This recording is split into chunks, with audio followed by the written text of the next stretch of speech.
Baik, sebelum saya mula macam minggu lepas, kita mulakan baca tafsir surah Qul a'udzu birabbil falaq. Okey? Qul a'udzu birabbil falaq. Jadi kan saya akan selang-selang. Selang saya cari tafsir Al-Qurtubi yang saya punya sendiri itu. Yang ada dekat saya atas ni.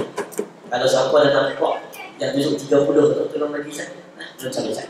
Sebelum tu kita nak mula kita ajak siapa yang ada kitab ni? Siapa yang belum ada? Dan saya tak semestinya saya ajak mengikut kitab ni. Kadang-kadang kita ajak sebab nak jadikan ini sebagai silibus, mudahkan. Dia ada dia punya flow dia. Okey, lepas ni apa, senang. Jadi kita dah masuk rukun semayang, rukun yang ke?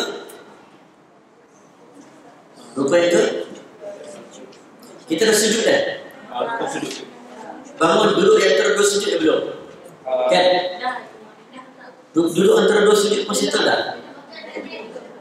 Belum. Okey, belum. Baik. Sebelum tu kita ambillah keberkatan Nabi sallallahu alaihi wasallam. Baik. Saya tak baca tafsir hari ini. Saya ambil satu kitab yang mana berkenaan dengan hadis Nabi sallallahu alaihi wasallam, akhlak Nabi sallallahu alaihi wasallam. Daripada kitab Sirr Salikin. Karangan Al-Allamah Al-Arif Billah Syekh Abdul Samad Al-Bani rahimahullah.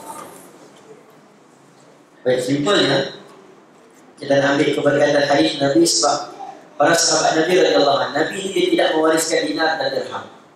La yurithu dinar wa dirham. Nabi tidak mewariskan dinar dan dirham. Nabi sebut, tetapi aku mewariskan kepadamu kitab Allah wa sunnah Rasulullah. Aku wariskan kepadamu kitab Allah dan sunnah Rasulullah. Quran, sunnah Nabi sallallahu alaihi wasallam.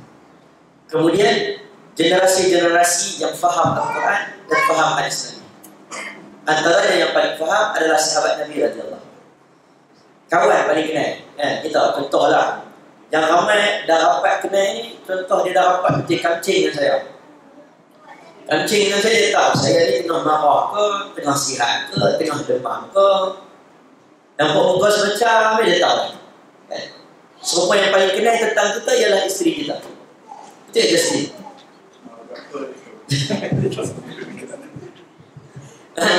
Ya, Justin tak boleh dah. Betul tak apa?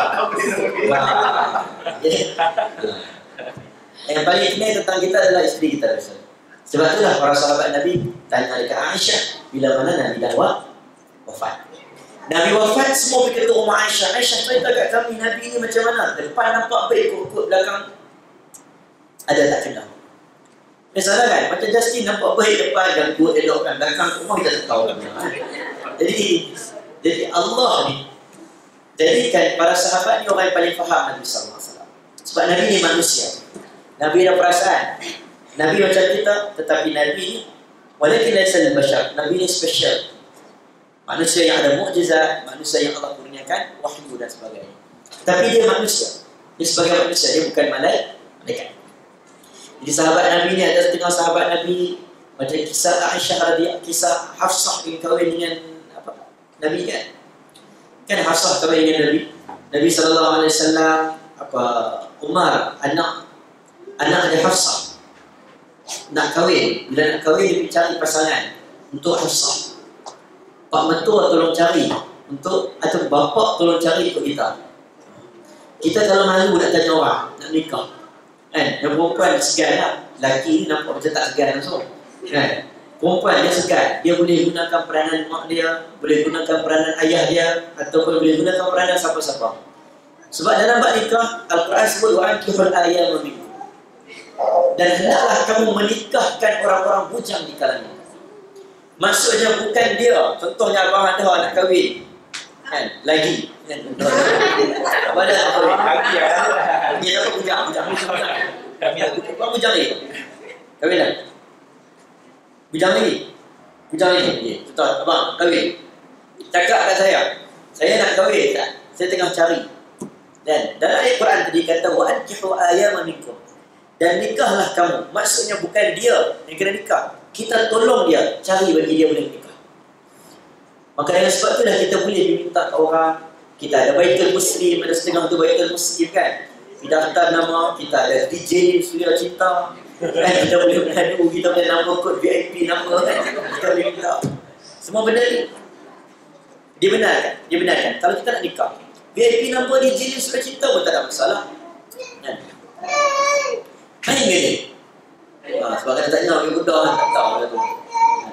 Ai bawa benda beg-beg lah main masuk kelas. Anak siap tu. Ada bawa tak? Ulah. Ada bawa tak? Hah? Dia tak jawab. Ada dah. Okey, baik.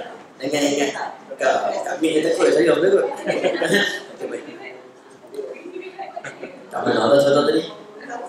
Nikah. Nabi SAW, Umar Al-Khattab, ada anak nama Hafsah. Dia pergi jumpa Osman. Osman, kahwinlah dengan anak aku, Hafsah.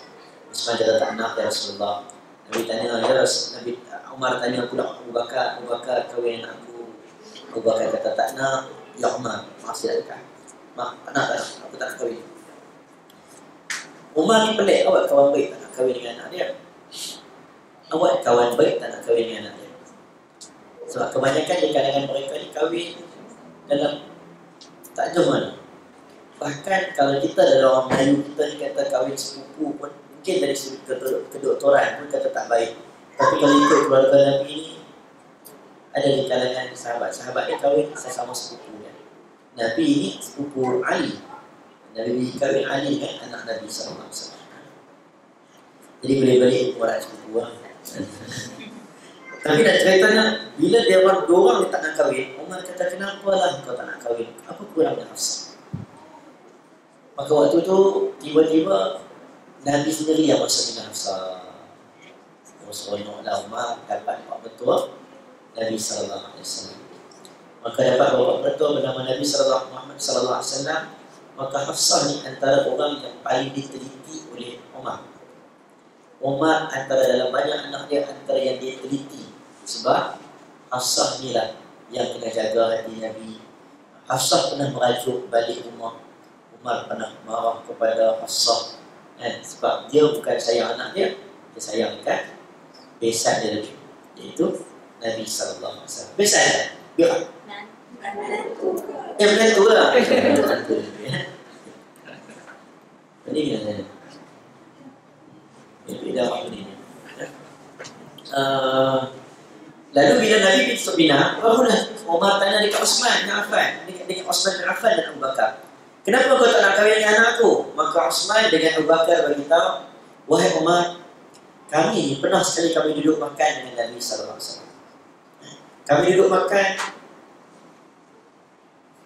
Bila kami duduk makan, kami dengar Nabi sebut nama Hafsah. Kami kawan. Kami tahu dengan cara Nabi sebut tu seolah-olah Nabi ni ada hati kat Hafsah. Jadi kawan ni dia boleh kenal. Dia boleh kenal. Betul tak? Kadang-kadang kita tengok kawan-kawan kita pasal ini semacam kenal kat Justin Pak. Contoh kita macam kau. Kita tengok ayat dia, kita tengok gaya bahasa dia. Sampai kita tanya kita rasa-rasa lah. Macam itulah juga Osman dan juga Abu Bakar. Rasa-rasa lah dia orang berkenan, Nabi berkenan ke Hafsah.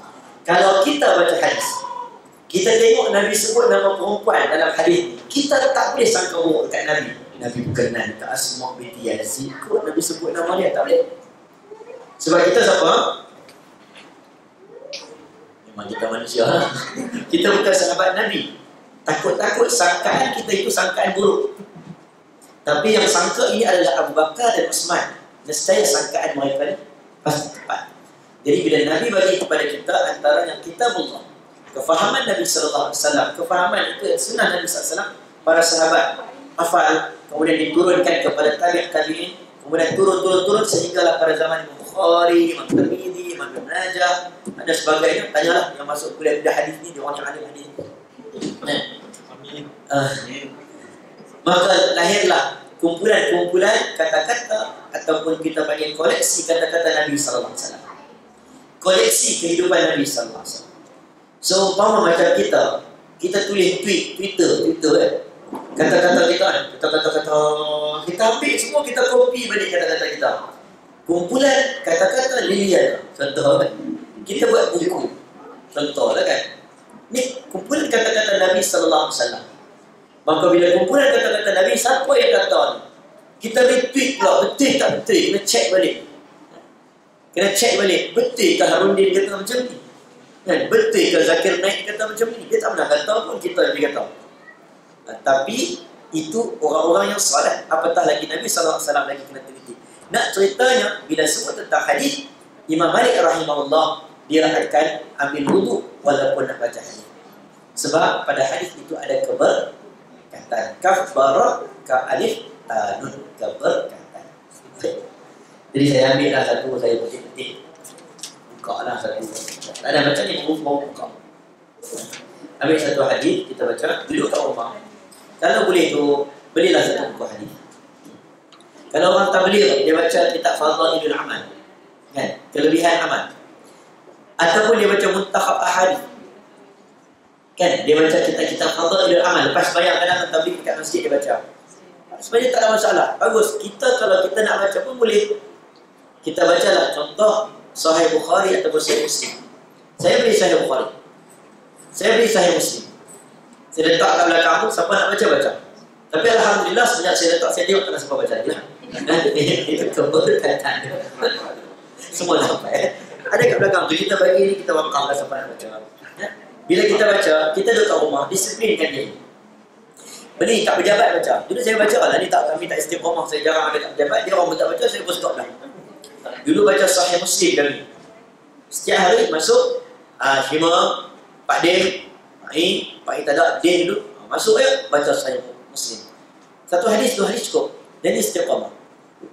Kat rumah, baca hadis. Mula daripada bab satu. Baca satu. Bila kita baca, sebenarnya kita ingat kita dah tahu semua. Rupanya kita tak tahu. Betul ke ada hadis ni?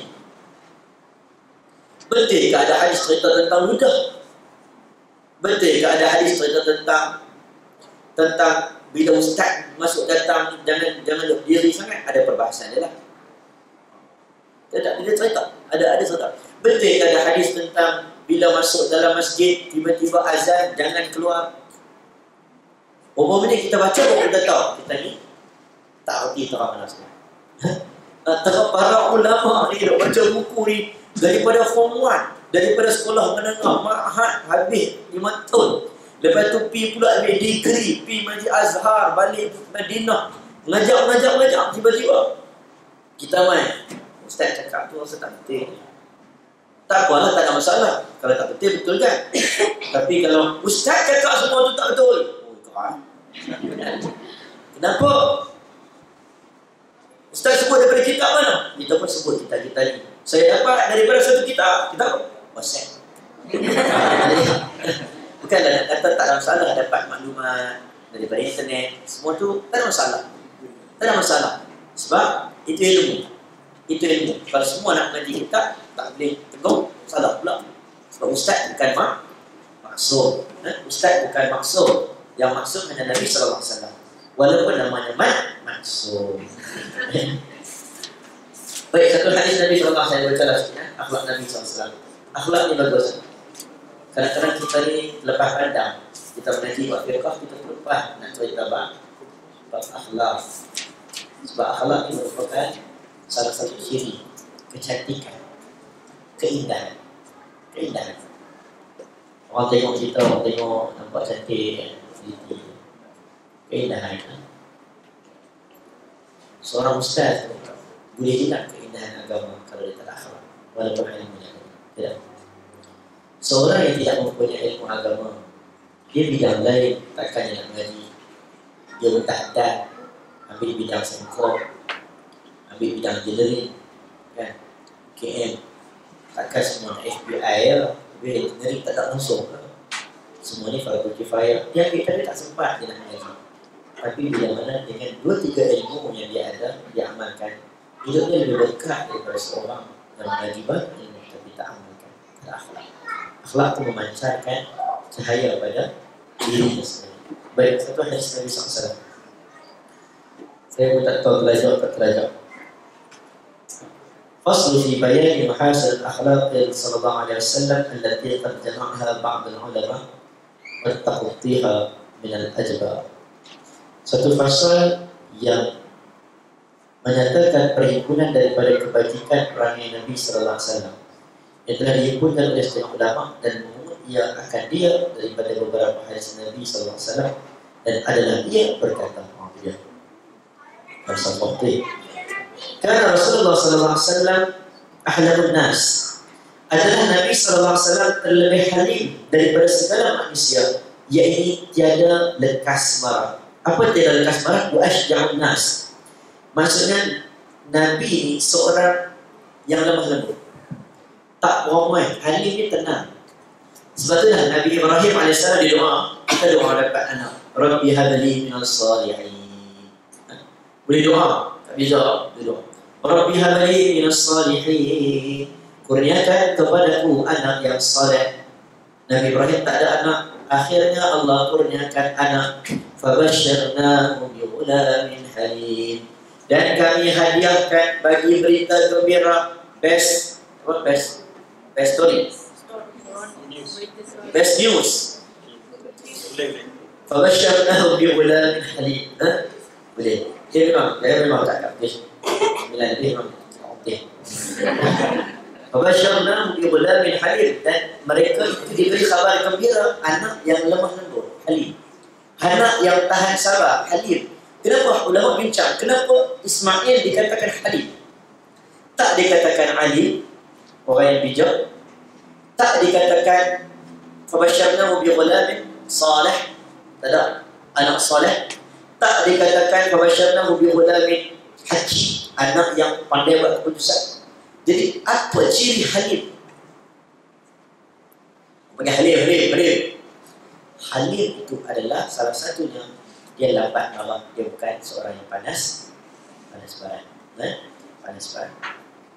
Wa asja'un nas, tetapi Nabi SAW juga seorang yang terlebih berani daripada segala manusia. Dia tak adalah dia lemah lembut, tak marah, nampak macam diam, tapi dia penakut tak? Tapi Nabi seorang yang lebih berani daripada semua orang. Kita kadang-kadang berani terlajak sangat. Semua orang marah. Mamak menghentak kat kita ayam. Mamak menghentak, kita duduk main handphone, mamak tanya apa dia. Kita pun duduk tension. Mamak pun tension tengok. Kita aku kata TO. Mamak pun lari. Mamak menghentak ayam TO kurang manis, kita marah. Semua dia marah sebab dia tak takut dengan orang. Jenis panas barat. Jenis aku nak marah ikut aku. Tetapi Nabi dia bukan macam tu, dia tengah-tengah. Dan dia tak pula jenis tak marah. Orang ketuk perut, ya. Jalan orang kata tadi semua ketuk macam-macam. Jenis tak ada perasaan. Jenis orang panggil walaupun jatuh maruah dia tak pertahankan maruah dia. Maknanya Nabi bukan begitu. Nabi di antara halim dan orang yang sangat berani. Nabi ini pegang Umar Al-Khattab. Umar masih Islam tu. Waktu Umar masih Islam, Umar pergi rumah adik dia kan, kakak dia. Adik dia perempuan. Lepas tu ada adik ipar dia. Adik ipar dia Al-Quran. Adik ipar ada juga waktu tu Khabbab Al-Arad. Ada Khabbab itu kan Al-Quran ni. Khabbab dia dengar Umar Khabbab lari sembunyi dalam rumah. Lari tu sembunyi. Umar terlapak lari dia. Ni lah guru benar. Maka dengan ayat Quran, Taha ma anzalna 'alaika al-Qur'ana litashqa illa tadhkiratan liman yakhsha tanzilan liman khalaqa al-arda was-samawati wal-'ala ar-rahmanu 'ala al-'arsy istawa. Ila akhir. Dia masuk Islam, dia pergi jumpa Nabi sallallahu alaihi wasallam. Dalam riwayat menceritakan waktu dia jumpa Nabi sallallahu alaihi wasallam, dia jumpa, kena ingat Umar ni orang yang pernah nak bunuh Nabi. Ada niat nak bunuh Nabi. Tapi bila datang jumpa Nabi SAW, Nabi bukan pengecut. Maka Nabi pergi kepada Umar. Dalam riwayat Nabi pegang. Kan orang nak pakai seluar. Seluar ada tidak. Pegang seluar dia. Amazing sebab. Kira Nabi dia tak takut. Orang semua pakai dia kata, kenapa kau nak masuk jumpa Nabi Muhammad? Dia kata, aku masuk dalam keadaan pedangku, pisauku disarung. Sebab orang Arab, dia bawa pisau biasa. Pergi mana-mana bawa pisau biasa. Pergi market bawa pisau, pergi mana bawa parang biasa. Cuba kita orang kelas rumah fikir bawa parang. Tak marah kan? Saya pula kena karang. Selalu kan, orang bawa rotan, bila saya bawa parang. Kita ni parang. Siapa nak jadi model? Kita ada semayang. Orang tak merah. Tapi duduk pegang pedang biasa. Sebab itulah betul kalau saf Umar Al-Khattab guna pedang. Tapi bila dia pedang masuk dalam sahur, maksudnya dia tak bergaduh orang. Dia tak nak bergaduh. Dia kira aku main friendly. Aku bawa pedang. Aku tak bergaduh. Kan? Relax. Maka waktu tu dia datang, aku pakai pedang di sarung. Aku tak nak bergaduh dengan Nabi. Maka Nabi SAW panggil dia masuk. Bayangkan semua dah takut dah. Dia pernah ada niat nak bunuh Nabi. Yang sangat benci dengan Islam. Nabi pegang dia punya Islam dan dia masuk Islam. Dan itu dia Nabi seorang yang berani. Wa'adilun nas. Dan Nabi ini seorang yang mana terlebih adil daripada segala manusia. Adil. Nabi kata Fatimah radhiyallahu anha, kalau engkau yang mencuri, nescaya aku akan potongkan engkau. Nabi sallallahu alaihi wasallam. Dan wa'fun nas. Nabi sallallahu alaihi wasallam seorang yang paling mengampunkan manusia. Bayangkan Umar, orang yang pernah nak bunuh Nabi, disebabkan Nabi mengampunkan Umar, seorang yang pernah nak bunuh Nabi, kemaafan seorang Rasul. Kemuliaan Umar dikebumikan bersebelahan dengan Abu Bakar. Abu Bakar bersebelahan dengan Nabi sallallahu alaihi wasallam. 3 orang ini dikebumikan sekali. Sebab tu bila orang Syiah tanya, untuk apa kelebihan Umar? Kerana dia berhujah dekat makam. Kita nak jawab hujah tu panjang tak habis. Dia pun ada hujah, kita pun ada hujah. Tapi kita boleh jawab simple kan. Tak apalah, kami tak erti. Kami mengaji biasa-biasa kelas asas fardu ain. Kami tak erti Syiah apa semua. Kami nak tanya satu lah. Kalau lah betul-betul Umar dengan Abu Bakar itu jahat, kenapa dah Allah pilih Abu Bakar dan Umar boleh dikebumikan sebelah Nabi sallallahu alaihi wasallam? Yang tu kira paling lekeh lah. Jawapan paling. Tapi ini Nabi sallallahu alaihi wasallam la tamassu yadahu qattu yadaka akan la yamliku raqaha aw asmatun nikahuha aw takuna dhata mahram minhu. Nabi sallallahu alaihi wasallam adalah Nabi tidak bersentuh tangannya sekali-sekali akan tangan perempuan yang tiada memiliki ia akan batang lehernya itu, atau tiada memiliki ia akan peliharaan nikahnya itu, atau tiada ada perempuan itu yang diharapkan berkahwin daripadanya. Maksudnya Nabi SAW dia tidak pernah bersentuh dengan tangan perempuan. Nabi SAW ni orang yang mana selagi mana bukan menjadi bila dikata tidak memiliki batang leher, maksudnya dia bukan isteri lah. Dia tidak bersentuh. Di satu hadis lagi Nabi sebut bahawa siapa yang menyentuh wanita ataupun bukan mahram, lebih layak baginya, lebih elok baginya disentuh oleh, dicucuk oleh jarum daripada api neraka. Maksudnya benda tu satu benda yang haram, kita kena hati-hati. Dan ini sebahagian daripada hadis yang cerita tentang akhlak Nabi. Jadilah orang yang adil, jadilah orang yang memaafkan orang, jadilah orang yang lemah lembut, jangan panas baran, jadilah orang yang bagi tadi saya sebut orang yang berani. Upah pun yang berani. Berani apa? Berani yang kena bertempat. Berani bila orang suruh lelaki suruh buat benda-benda tak elok Allah kan. Kita berani nak penuh kan sini. Takkan semua baik. Imalah seadanya. Engkau lah imamku. Kan? Berani pada tempat. Perkataan rukun, perkataan syarat sah itu perkataan para ulama. Nak memudahkan kita. Contoh, macam mana cara Ustaz Ashraf dia uruskan pejabat. Contoh. Jadi mungkin kita mengaji Pak Din orang yang paling tahu. Pak Din sampaikan kepada orang berikut-berikutnya. Okey, Ustaz akan masuk setiap hari, dia tak pernah tinggal. Bila dia masuk ke dalam pejabat, dia mesti pergi minum air mineral. Okey, jadi rukun yang pertama adalah minum air mineral. Dia yang dinamakan anda sebab dia tengok Nabi tak pernah tinggal. Sama seperti solat, bila Nabi tak pernah tinggal takbiratul ihram, Nabi tak pernah tinggal rukuk, tak pernah tinggal sujud, ada ketiban yang Nabi ajar jangan buat macam ni, buat macam ni, maka diambil jadilah rukun. Salah satunya sujud dan juga duduk antara dua sujud. Dan dalam setiap amalan itu ada rukun. Sujud ada rukun. Macam kita sebut tadi, apa rukun sujud? 7 anggota. Tak kena rukun-rukun tu, tak cukup satu. Kita sujud, tapi kepala terangkat ke atas, kan? Kepala terangkat, sujud, terangkat, tak kena, maka tak sah sujud. Kemudian kita sujud, kepala kena, tangan terangkat tak ada pula, tak sah sujud. Ataupun sujud, lutut naik ke atas, kan? Tak pernah obat lah, kan? Tapi maksudnya dia tak penuhi rukun-rukun sujud. Dan kali ini kita cerita tentang duduk di antara dua sujud. Semua jadi mudah. Ngomong dia buka. Ini syarat.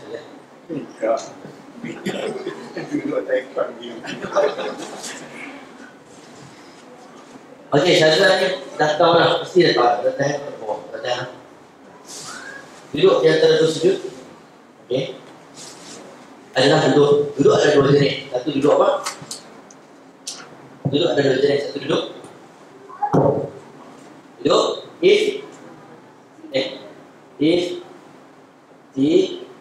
rush.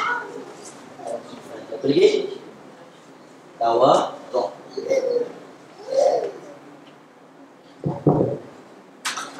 Ayo nah. Duduk ada dua jenis. Satu iftirash, satu tawadhu. Iftirash. Satu tawadhu. Okey, baik. Duduk iftirash duduk macam kita duduk antara dua sujud. Antara dua sujud. Ataupun duduk tahiyat awal, kan? Okey. Duduk yang berikutnya ada duduk tawadhu, iaitu duduk tahiyat akhir. Baik. Ada satu lagi duduk, tapi jangan awal. Baik. Duduk di antara dua sujud, dia mesti ikut macam duduk tahiyat awal. Nampak tak? Dia punggung kena letak atas tapak kaki. Kemudian kaki kanan, tapak kaki kanan dipacakkan. Macam ni. Sebiji lah macam mana Syazwan buat. Nampak belakang? Simpan lah semua soalan ni. Dan duduk tawadhu pula adalah tawadhu. Punggung letak atas lantai. Simple. Duduk antara dua sujud dan duduk tahiyat awal adalah sama. Tak ada bezanya. Dan ketika duduk di antara dua sujud itu, kita macam apa? Macam apa? Tak duduk antara dua sujud. Tahiyat awal at-tahiyyatu barakatuh salatu. Baca apa? Rabbi shrah li. Rabbi ighfir li. Sama. Zul baca kau kat tu. Saya lupa tak? Saya lupa. Ketipu lupa. Cuba di sini. Mana? Lupa juga. Ulang balik. Rabbi firli. Lagi? Warhamni. Rabbi ni wanidan. Warhamni. Betul? Wajburni. Wajburni apa? Lagi warhamni.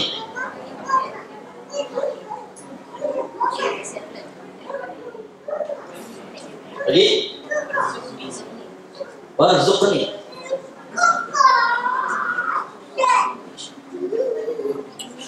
Lagi? Wa'afini.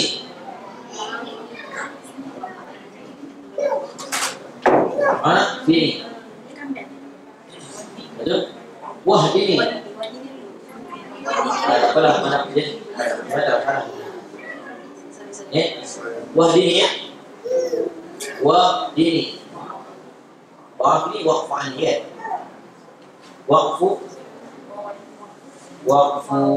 anni. Kamu sekalian, mari kita doa.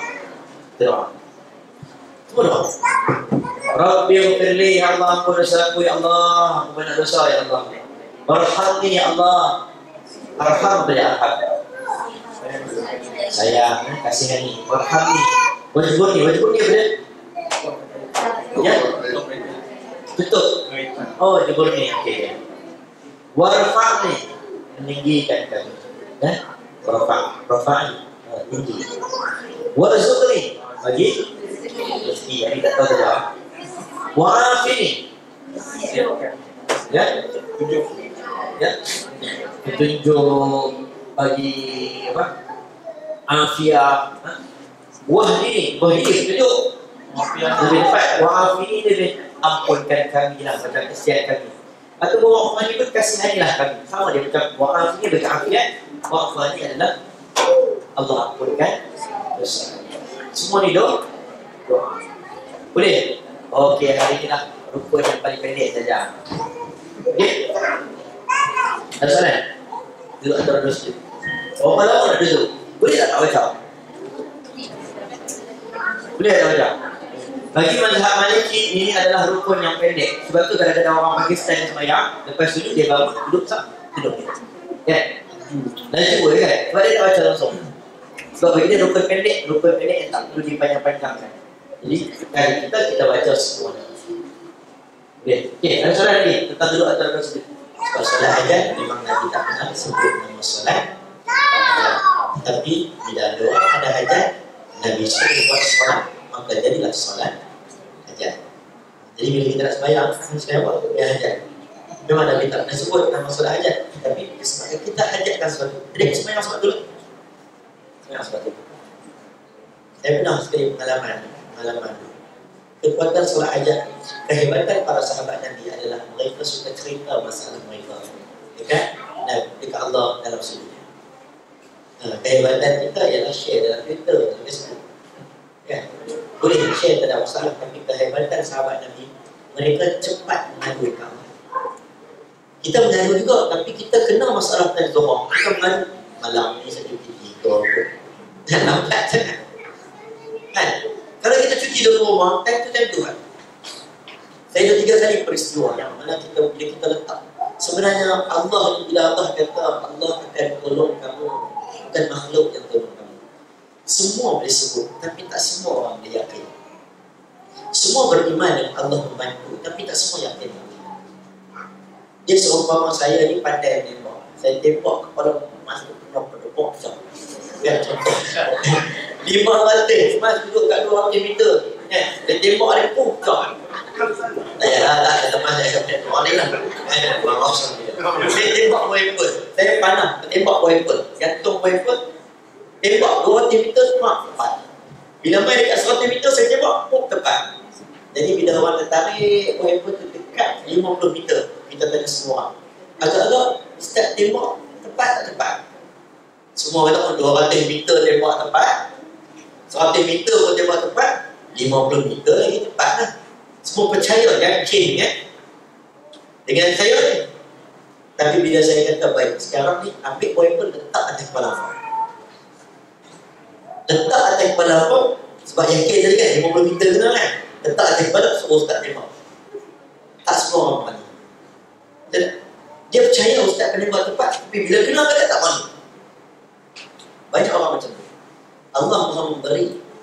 Allah Maha memberi. Tetapi yakin untuk kata Allah yang selamat, Allah Maha memberi itu tak semua orang dapat. Saya kongsian sekali dalam perkahwinan kakak saya kahwin. Kalung orang kahwin pakai kalung orang tua tinggal lama kalung kan. Simpanan apa? Datuk pusaka tu bukan yang rapi apa. Besar tu lama-lama. Adik-adik bagi kakak saya kahwin, semua nak kahwin bagi pakai lah. Mau pakai. Bila kahwin tu dia buka. Lepas kat nikah buka baju kan. Tak baju. Kat nikah baju. Tuan kau lalu kenduri semua kan. Cari tak nampak. Yang jaga ni ayah kita lah. Tok ni dah tak ada dah. Ayah kita ni bila dia terbarang mak dia ni dia memang tak boleh kan. Dia ingat kenduri ni dia fikir macam tidak kan. Ayah ni dia jadi dia lain sikit. Dia bukan ustaz, dia bukan ustaz. Tapi alhamdulillah lah, sepanjang saya hidup dengan saya tak pernah tengok dia tinggal bersama rumah. Dia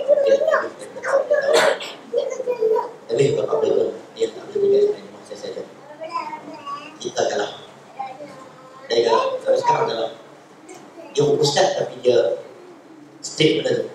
Dapat hilang saja. Orang semua tengah kalut, adik-beradik tengah kalut, yang lain kalut makan. Yang adik-beradik yang dekat-dekat, ayah dia ambil wuduk, dia terus sembahyang. Ambil wuduk, terus sembahyang. Mesti sembahyang, dia pun tawakal, dia ambil barang sikat apa, jumpa orang. Allah bagi jumpa pada tangan dia sendiri. Jadi dia dapat kenikmatan. Apa kenikmatan dia dapat? Kenikmatan yang mana Allah ajar tarbiyah dia live. Live Allah ajar dia. Sebab semua orang tak ada rasa tu. Dia rasa macam lepas sujud minta Allah, ya Allah. Tak ada orang lain yang boleh tolong. Hang yang boleh tolong. Kau yang boleh tolong. Jadi Allah ajar. Dan saya pernah sekali benda tu berlaku waktu kami pergi dalam bulan puasa. Kami nak pergi ada sekarang, naik motor, 2-3 orang pelajar tahfiz kita. Dan diploma lah, naik motor pergi Kedah. Sampai satu masjid, kita sampai, kita dah sahur, kita dah makan. Lepas sampai satu masjid, kita ngantuk. Sebab 3 orang ngantuk, sebab kita tolak awal pagi. Jadi sampai di masjid tu, kami terus 3 orang tu dah sampai pada pukul 8, tidur. Betul.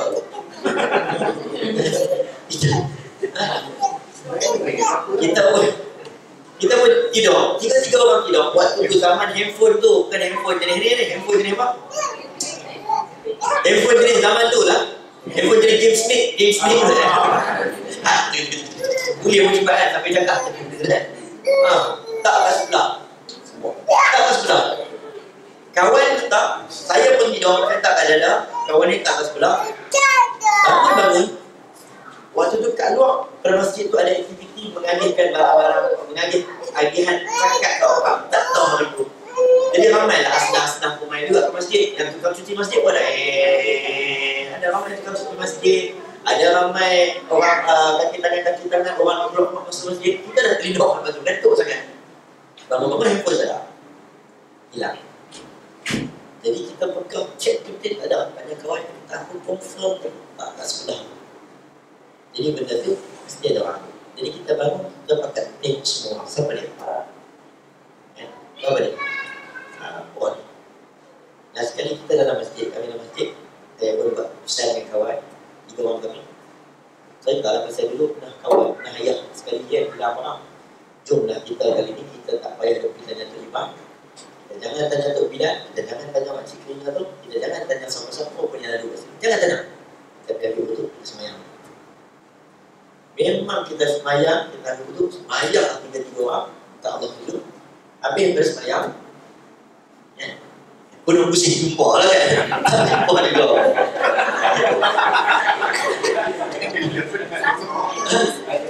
Tapi jadi cerita kawan pergi toilet. Kawan pergi toilet kan, dia lisih dengan seorang pakcik. Seorang pakcik ni, dia tengok muka pakcik ni, dia keluar naik toilet. Dia tak cakap ni. Aku rasa aku tahu. Saya pun tengok jalan dekat ramai-ramai ni. Tengok kalau tak ada orang tengok lagi, orang JK, tengok cleaner, tengok. Allahu'alam, ketiga-tiga kami dapat rasa macam pakcik. Dapat rasa. Walaupun tak ada video sama kan. Sembang kawan dia lah. Sampai tahap dia start enjin motor, dia keluar daripada masjid. Kan? Kami pun start enjin motor follow dia. Dia pergi minyak, dia pergi sebab ni, dan dia perasan kami follow dia. Sampai stesen minyak kami follow dia. Kami memang dia tengok. Sampai dia kata balik ke masjid. Kita pergi follow dia sampai ke masjid. Tunggu. Macam mana dia pergi masuk toilet ke dia apa, kami pun tak ada nak cari dah. Terlepas dia. Dosa kita pun betul dia kata dia pun takut kita ikut dia. Dengan kita muda-muda mana nak tahu dia. Kita pun kalau tak apalah pun murah dia. Waktu tu mahal tapi okey lah kawan kan sejak hati. Dosa ada seorang lelaki PJK masjid. Okey. Nah. Jangan tak marah. Ada siapa lagi yang siapa ni ada orang jumpa orang siapa dia nak cerita lah cerita dia waktu tu Allah ajar kita live Allah ajar betul-betul bahawa aku yang tak semua orang boleh buat cubalah sekali kita tak apa-apa sakit Cuba sekali, demam-demam betul. Lahat ni, tak lahat ni. Allah, duduk semayang orang. Cuba sekali ni, apa kesan. Kadang-kadang Allah ajar kita, Allah bagi nikmat. Nikmatnya, nikmat ni kita duduk sampai terduduk ni. Allah, terduduk kita. Allah ajar kita ni, kata memang betul yang bagi bantuan kita. Cuma tak semua orang boleh dapat. Kadang kita kena hari ni, besok jadi dia. Besok jadi, kadang kita tak puas hati hari ni. Apa ni bisnes tak jalan, kita maki orang habis kan. Benda ni kadang pahit tak tahu apa, pidak lain. Pidak pada tu. Oh, Dubai. Nama saya Adli tu. Dengan Syabli tu. Ini memang banyak kenangan. Baik, habis. Pasal duduk di antara dua sujud. Lepas tu duduk antara dua sujud, lalu rukun berikutnya.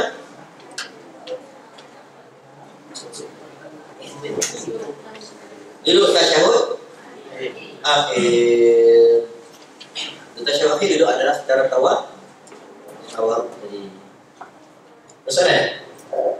Lepas tasyahud akhir, kalau tahiyat akhir kita duduk iftirash tak boleh. Tahiyat akhir duduk iftirash boleh. Ada dua riwayat. Nabi sallallahu alaihi wasallam sebab tu kadang-kadang kita tengok di Madinah. Di Madinah kebanyakan orang Madinah dia duduk secara iftirash. Tahiyat akhir duduk iftirash. Dan kebanyakan Nabi lebih banyak kalau sembahyang 2 rakaat. Kalau sembahyang 2 rakaat, tahiyat akhir Nabi kebanyakan adalah duduk secara iftirash. Kalau 2 rakaat. Kalau 3 ataupun 4 rakaat, kebanyakan Nabi duduk secara tawarruk. Tawarruk ni duduk tadi tu tahiyat akhir. Ini duduk iftirash. Tapi kalau kita duduk tahiyat akhir untuk 4 rakaat, 3 rakaat, boleh atau tidak? Boleh, dia bukan hukum haram. Yang penting adalah duduk. Rukun tu adalah duduk. Cuma antara iftirash ataupun tawarruk, ini lebih afdal, ini kurang afdal. Itu je. Kalau bagi tahiyat akhir, ini afdal, ini kurang afdal. Tapi bagi untuk sembahyang 2 rakaat, saya lebih suka, lebih gemar bila sembahyang sunat 2 rakaat, lepas sembahyang ma'adiyah, qabliyah, saya lebih suka akhirkan dengan iftirash. Sebab Nabi lebih gemar ini. Namun ada juga pendapat, kita tak salah. Betul boleh. Ada salah lagi. Ustaz, yang duduk tawarruk tu kan, dia punya tahap kesengitan dia tu macam mana Ustaz? Jangan lapor enak sengit sangat. Tengok orang tu duduk sungguh bersengit. Sungguh nak beritahu ke orang tu kena balik dia. Relax kan? Relax kan? Tengok orang ramai. Ini bukan tapi ini bukan nari. Dia duduk. Relax. Misalnya tak semestinya sampai ke ganggu orang sebelah. Kadang orang tengah orang sakit dia duduk sampai ganggu orang sebelah. Dia duduk lagi iftirash. Bila dia sakit, dia ganggu orang sebelah. Sebenarnya jemaah ni banyak pelanggaran. Ganggu orang sebelah kan, cuma kita buat diri. Ganggu orang sebelah yang kita diam, jangan. Macam jalan. Benda tu boleh boleh apa kata, longgar, tak lina saja. Dia bukan yang terlalu ketat. Kita duduk iftirash. Semayang, tiba-tiba rapat-rapat. Tak boleh dulu, tak tahu kan, rapat kan. Semua semayang rapat-rapat. Lagi semayang rapat-rapat dah biasa. Perempuan ni cukup payah semayang rapat-rapat. Kan, mesti ada ruang untuk terkung kembang. Betul tak? Sebab takut kedua terkung orang. Oh, apa cakap betul kan? Terkung pula Siti Khadijah kan.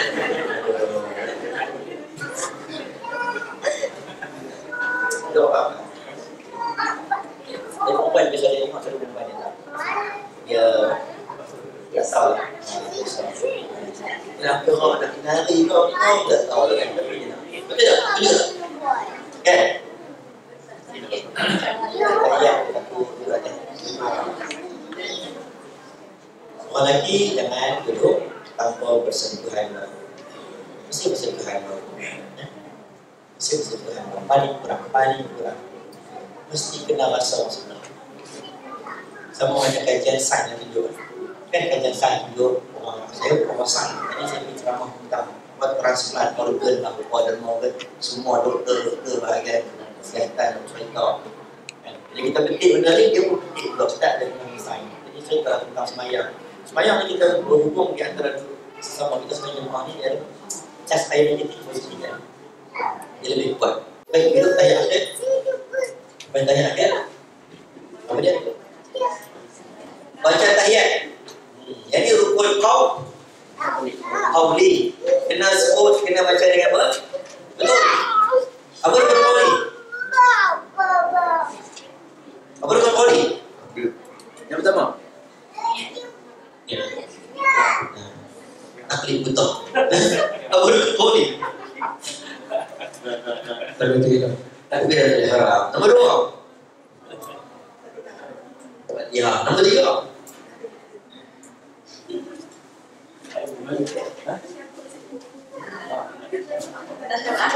Tasyahud akhir. Nombor 4. Nombor 5. Nombor 6.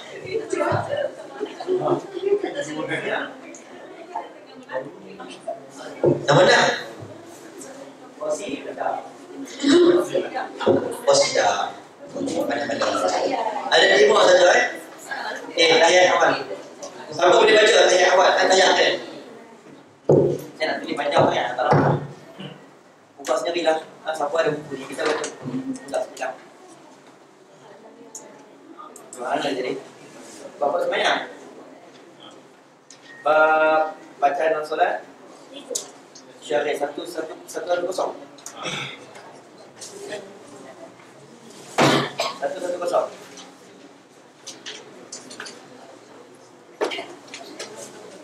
Okay. At-tahiyyatul mubarakatus salawatut thayyibatun lillah. Assalamu alayka ayyuhan nabiyyu wa rahmatullahi wa barakatuh. Assalamu alayna wa ala ibadillahis salihin. Ashhadu an la ilaha illallah wa ashhadu anna Muhammadan Rasulullah. Itu dipanggil tasyahud. Syawal tasyahud akhir dia. Syawal sunat. Itu tasyahud. Rukun yang keempat apa tadi? Salam. Kau ulang. Allahumma salli ala Muhammad wa ala ali Muhammad. Kama sallaita ala Ibrahim. Dia kalau baca Allahumma salli ala Muhammad wa ala ali Muhammad pun sebenarnya dah cukup dah. Tapi untuk tahiyat akhir pun dah cukup. Itu rukun. Okey. Tapi kalau baca sampai habis, nak baca Ibrahimiyah lagi bagus. Wa sallaita ala Ibrahim wa ala ali Ibrahim wa barik ala Muhammad wa ala ali Muhammad kama barakta ala Ibrahim wa ala ali Ibrahim fil alamin innaka Hamidum Majid. Habis. Lepas tu rukun yang terakhir adalah salam. Ada soalan? Malam ini paling cepat. Selalu tanya dia orang satu rukun, satu orang. Tiga. Kan? Assalam. Jadi, assalamualaikum.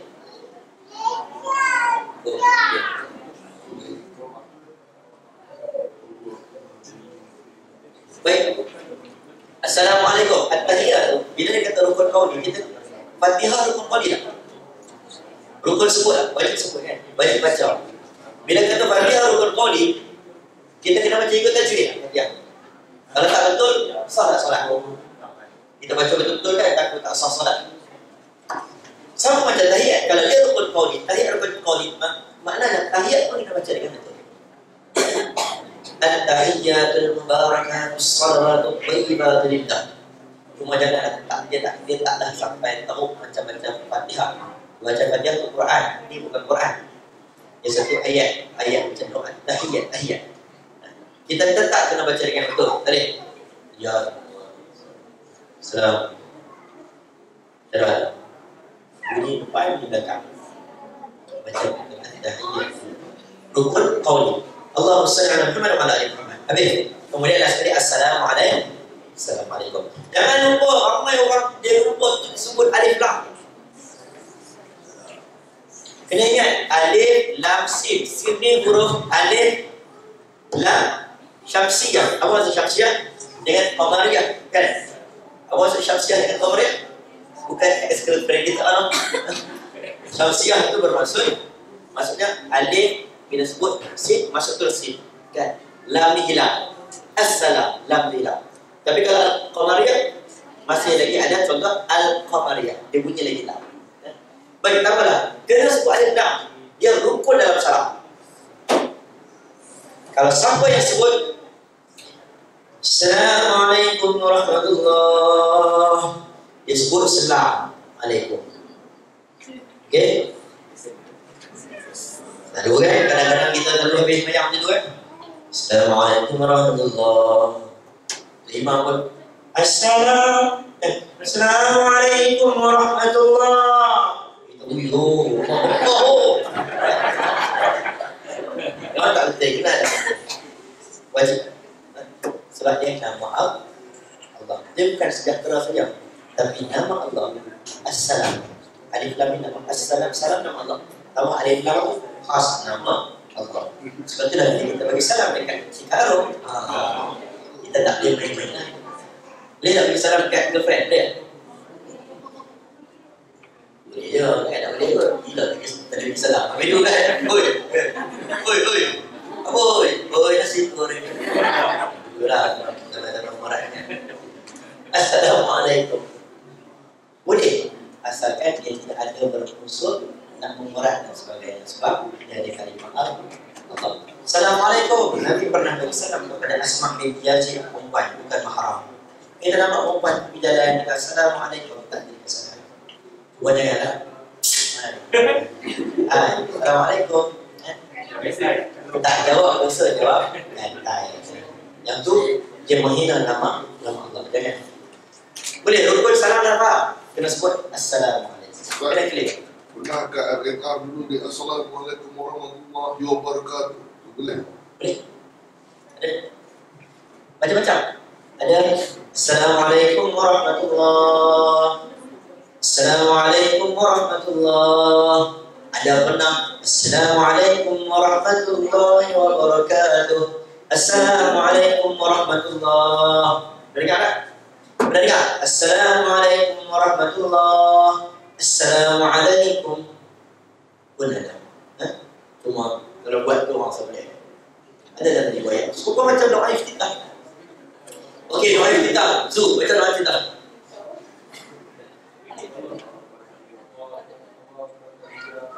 Okey. Allahu Akbar kabira.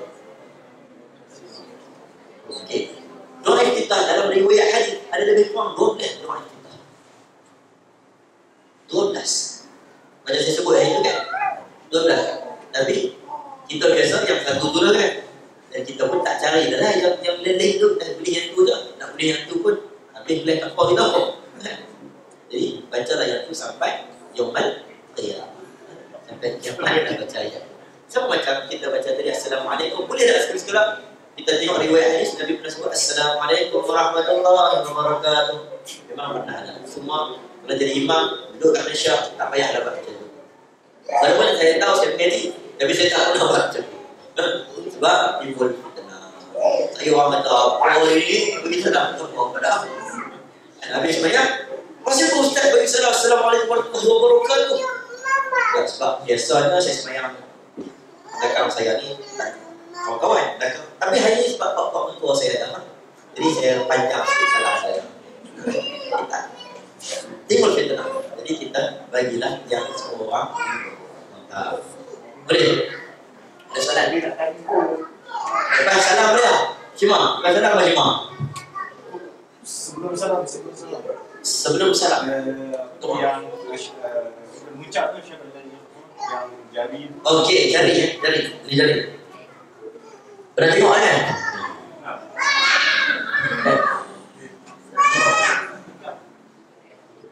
Okey, baik. Mazhab Hanafi macam mana? Dia pada kalimah muharrik. Okey, gerak. Saya sebutlah. Kenapa ada orang macam ni? Kenapa ada orang macam-macam? Kita tahu kan? Kenapa ada orang ya berdawai? Ada setengah sekali. Ada setengah waktu asyhadu an la ilaha illallah wa asyhadu anna muhammadar rasulullah. Oh, dia kata pelan-pelan sampai kan kena kami.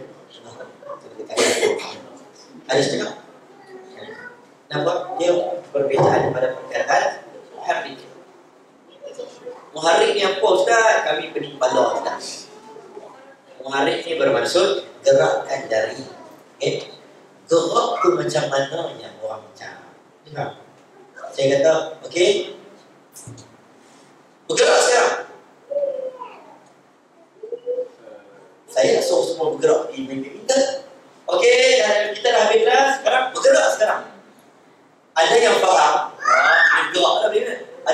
Justin tak faham, Justin goyang, gerak. Gerak itu. Sebab itulah sebahagian betul dalam mazhab Syafi'i bila dia kata lama mana ada setengah pendapat kata angkat saja sampai habis. Angkat saja sampai habis. Boleh tak tahiyatul mubarakatuh salatu baik. Sebab itulah maksud Allah. Ada sebagian kata geraklah sebab nampak Nabi menggerakkan dari Nabi sallallahu alaihi wasallam. Ada bermaksud gerakkan ketika terutamanya Nabi selalu bila Nabi cakap, Nabi berdoa, Nabi berkhutbah, Nabi kadang-kadang suka angkat tangan. Kadang-kadang dia tak angkat tangan macam ni doa. Ada dia angkat tangan macam ni. Allahumma daf'al bala wasyiqa'an. Dia angkat tangan dengan macam ni. Nabi tak angkat sini, ada ketika. Dan banyak kali Nabi bila berucap, contoh Nabi bagi tazkirah. Alhamdulillah, nahmaduhu wa nasta'inuhu wa nasta'dihi wa nastaghfiruh. Na'udzu billahi min syururi anfusina wa sayyiati a'malina. May yahdihillahu fala mudilla lahu wa may yudlil fala hadiya lahu. Asyhadu an la ilaha illallah. Dan Nabi sebut asyhadu an la Nabi angkat. Waktu Nabi tidak khutbah, tazkirah, dia sebut asyhadu an la ilaha illallah, Nabi angkat. Jadi sebahagian mengatakan bila kita at-tahiyatul mubarakatuh salatu duduk ke bawah lagi, bila dekat asyhadu an la ilaha illallah, ini ijtihad. Ijtihad bermaksud semua mengikut kepakaran masing-masing untuk terjemahkan apakah maksud gerak. Termasuklah ada orang yang menggerakkan sebahagian dalam mazhab Malik. Menggerakkan jalan. Banyak kali sebab dia kata muharrik ini adalah menggerak-gerakkan. Sebab ada hadis yang mengatakan syaitan takut dengan gerakan jari yang lebih kuat. Lebih kuat syaitan lebih takut. Jadi orang kata lebih kuat ke macam ni ke ataupun lebih kuat lagi laju. Maka jadilah wujudlah perbezaan pendapat. Allah sama-sama tak payah marah. Dia ada pendapatnya, kita ada pendapatnya. Tapi bagi saya secara pribadi menggerakkan jari secara muharrik berterusan sehingga habis, dia pendapat yang syaz dalam banyak hadis. Ada hadis tapi syaz. Dia bukan rukun. Dia dulu. Betul. Amal semua sunat. Baca tu, baca. Tangan tu sunat, ini ingat dulu. Tangan, okay, duduk di antara dua sujud. Siapa nak buat model? Ini model. Tadi kasih macam model. Okay, duduk di antara sujud ni. Duduk antara dua sujud. Okay. Ataupun duduk. Tangan tak mana? Atas pohon ke atas sujud? Okey, memang ada hadis yang sebut tangan di atas pohon, dan ada hadis sebut tangan di atas lutut. Sebab tu kadang kita tengok orang Arab sembahyang, tengok orang Arab sembahyang, dia sembahyang dia tak boleh kan, dia pegang lutut macam genggam tu kan, sebab dia pegang hadis, pegang lutut. Ada sebagian orang kita tak boleh nak coba. Dulu ada hadis, tapi saya suka pendapat Allah ada Ibnu Mas'ud ke Ibnu Abbas, dia menggabungkan dua-dua. Dia kata di antara paha dengan lutut. Taklah sampai di sini, taklah sampai di lutut sangat. Di antara. Boleh di antara. Selamat. Sebab yang cakap ni adalah sahabat Nabi yang tengok. Jadi sahabat Nabi tengok, waktu Nabi tak dia kata Nabi pegang paha. Ada sahabat Nabi tengok, Nabi pegang lutut. Jadi bila sampai ke kita ni, padahal dia tengok tu, faham tak? Nabi letak, saya pegang kan. Apa nak cakap tu? Ustaz Ashraf pegang pipi kan? Saya pegang pipi ni. Lepas tu padahal Ustaz Ashraf pegang dagu, Ustaz Ashraf pegang seven. 3 orang anak murid berbeza riwayat kan? Faham tak? Padahal dia pegang macam ni kan? Jadi berbagai tafsiran macam tu juga kan? Jadi kita faham benda ni. Kita fikir, kenapa lah mazhab dia kata ni, kenapa dia kata macam ni. Dia bukan nak bergaduh. Sebab tu orang Islam selalu tanya, kenapa mazhab kita ada 4 mazhab? Kita bukan bergaduh. Siapa faham? Bukannya kita berbeza ni agama Tuhan ni bagi pelik-pelik kat kita. Yang ni lain tak. Cara faham saja. Jadi semua tu adalah satu benda yang sangat manis. Sebab dalam Islam, dia boleh berbeza, tapi dia boleh berkasih sayang. Cara dulu.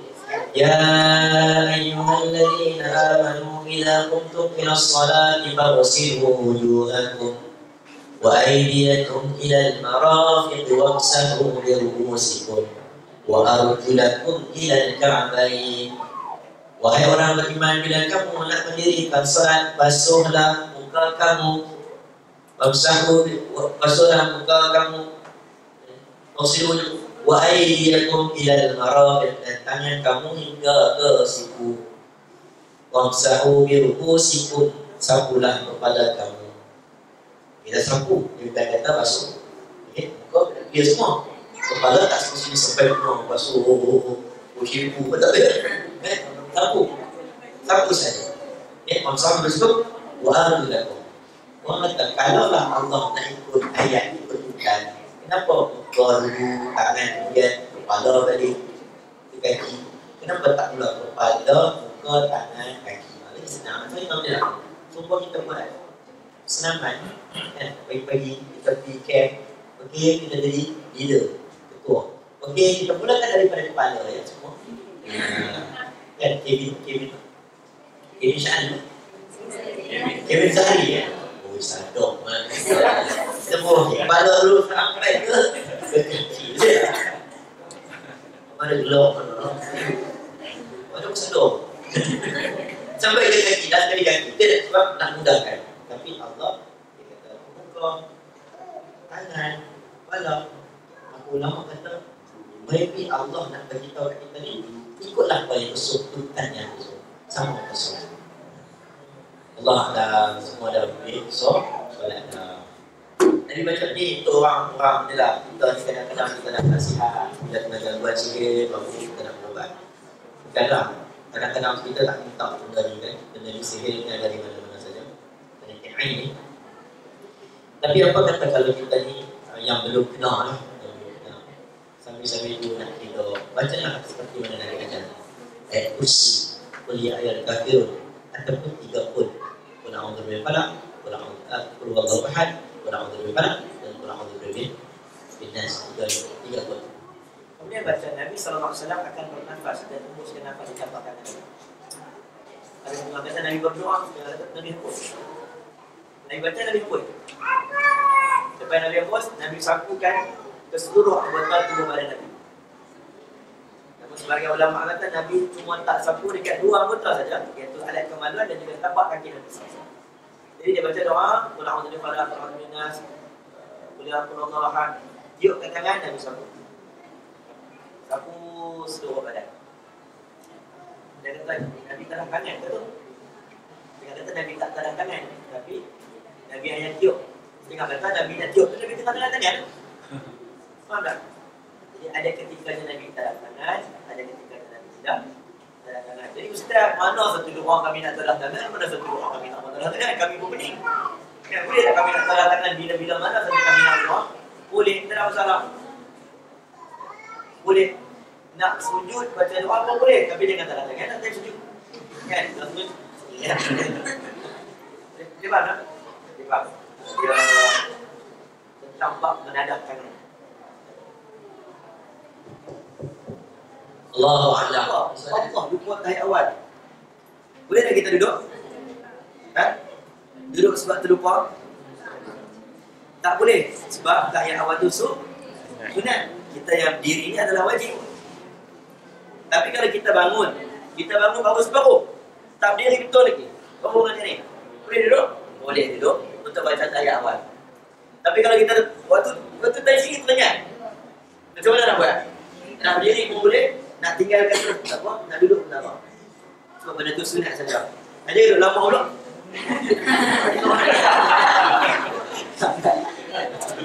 Itu orang panggil lembab ni. Dia bangun. Jadi bila dia bangun, dia terlupa tahiyat awal. Bila dia terlupa tahiyat awal, dia dah berdiri dah. Allah. Lupa tahiyat awal. Dia baca Fatihah macam biasa, rakaat ketiga baca sampai rakaat ketiga dia bangun balik, berdiri macam biasa. Dan rakaat keempat, bila di hujung solat, sebelum dia bagi salam, dia sujud sahwi. Boleh tak? Boleh, sebab sujud sahwi adalah sujud untuk orang yang lupa. Tak kira lah dia lupa benda sunat ke atau boleh lupa benda wajib. Contoh lagi, dia sembahyang 5 rakaat. Rakaat terakhir, rakaat keempat tu, sepatutnya dia tahiyat akhir. Dia bangun sampai habis. Yang betulnya 4 rakaat asar. Yang salahnya 5 rakaat. Itu mazhab Justin. Itu mazhab dari imam. Dia boleh turun duduk tak? Ha? Dia kena duduk. Sebab kena tu wajib. Wajib 4. Semua 4. Okay. Habis sebelum sembahyang, dia boleh tak buat sujud sahwi? Boleh. Sebab sahwi itu adalah menyempurnakan kekurangan dalam solat. Maksudnya sekali kita terlepas yang hari itu bangun, maksudnya terus berbalik. Dulu boleh. Dulu boleh. Ataupun sebab ni ada hadis Zulyadain. Nabi pernah sembahyang Zuhur 2 rakaat. Tak pernah dengar hadis ni? Nabi sembahyang Zuhur 2 rakaat. Lepas Nabi sembahyang Zuhur, Nabi pusing belakang. Sahabat Nabi tengok belik ya. Kan? Sahabat Nabi tanya, "Ya Rasulullah, adakah engkau qasar sembahyang? Sebab engkau buat 2." Nabi pun tanya, "Adakah aku buat 2 sebentar tadi?" Sahabat jawab, "Ya." Nabi bangun berdiri, Nabi sambung lagi 2. Nabi tak mula balik ke satu lah, sambung lagi 2. Jadi para ulama bincang, macam mana ni? Macam mana ni? Jadi kesimpulan yang para ulama buat, kalau kita terlupa, kita dah habis sembahyang tanpa perbualan yang panjang dan tanpa mualat yang panjang, kita boleh continue terus.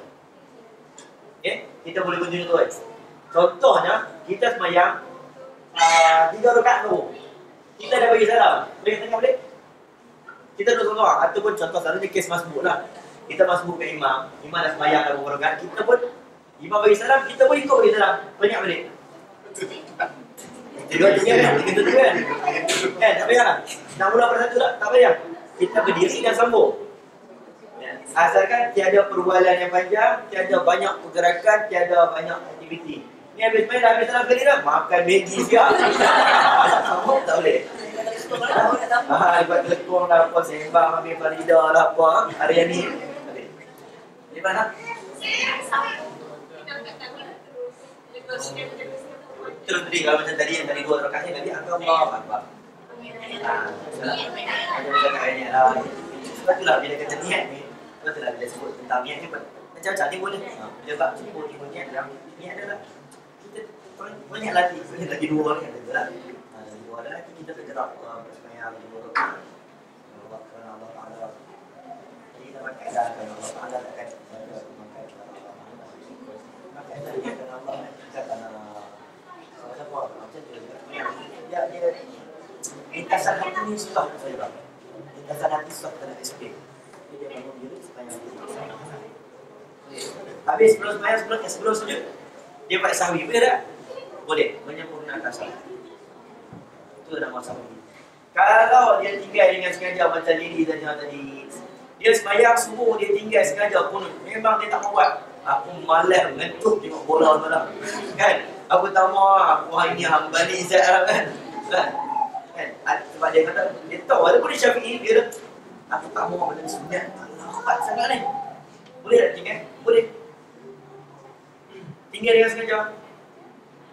Dia perlu dah buat sujud sahwi. Kebanyakan mazhab Syafi'i kata tak perlu sujud sahwi sebab dia bukan lupa, dia saja tinggal. Benda yang suruh, kan? Sengaja tinggal benda wajib, tak boleh lah, tak salah sebenarnya. Jadi selama setahun lebih selesai tentang solat kita. Tak sangka pada hari ini bermula dari berkumpul kemampuan dari ekspres kita kita. Subhanallah kita astagfirullah wa atubu ilaih. Alhamdulillah